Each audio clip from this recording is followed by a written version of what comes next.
Sholat Jumat minggu pertama Ramadan di Masjid Agung, terpantau ribuan jemaah mengikuti pelaksanaan sholat Jumat. Bahkan usai sholat, warga ramai mengunjungi booth pedagang di sekitar Masjid Agung.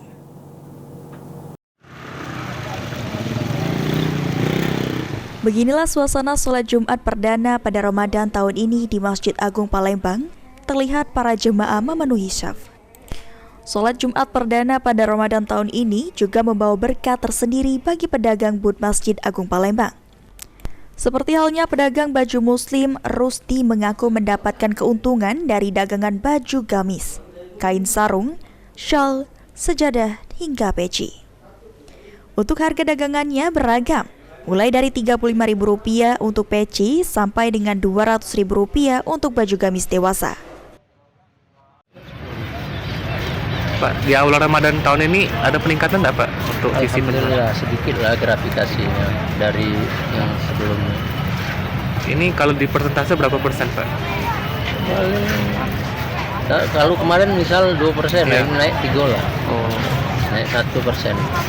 persen ya Pak ya? Ya tidak terlalu ya. Karena banyak uang jualan kan. Ya. Kalau kita dewek jualan beda. Pak, di sini paling sering dibeli apa Pak? Peci. Oh, peci. Dan itu jenis peci apa Pak? Peci kain. Motif peci tongkok. Tongkok. Hal senada turut dirasakan pedagang madu Syekh Ibrahim mengatakan, pada Ramadan 1445 Hijriah ini ada peningkatan omzet mencapai 35% daripada tahun sebelumnya. Di tahun ini dalam satu hari 8 juta hingga 10 juta rupiah bisa didapatkan. Madu yang ditawarkan bervariasi mulai dari harga Rp10.000 hingga seharga Rp600.000. Di awal Ramadan tahun ini ada peningkatan nggak Kak untuk? Alhamdulillah ada peningkatan. Terlebih di Masjid Agung ini ya Kak? Masjid Agung di rumah kita juga kan main online juga. Di Instagram ada 10 Madu Al-Kamil, sama Facebook sama YouTube-nya. Hafidz Zainul, PAL TV.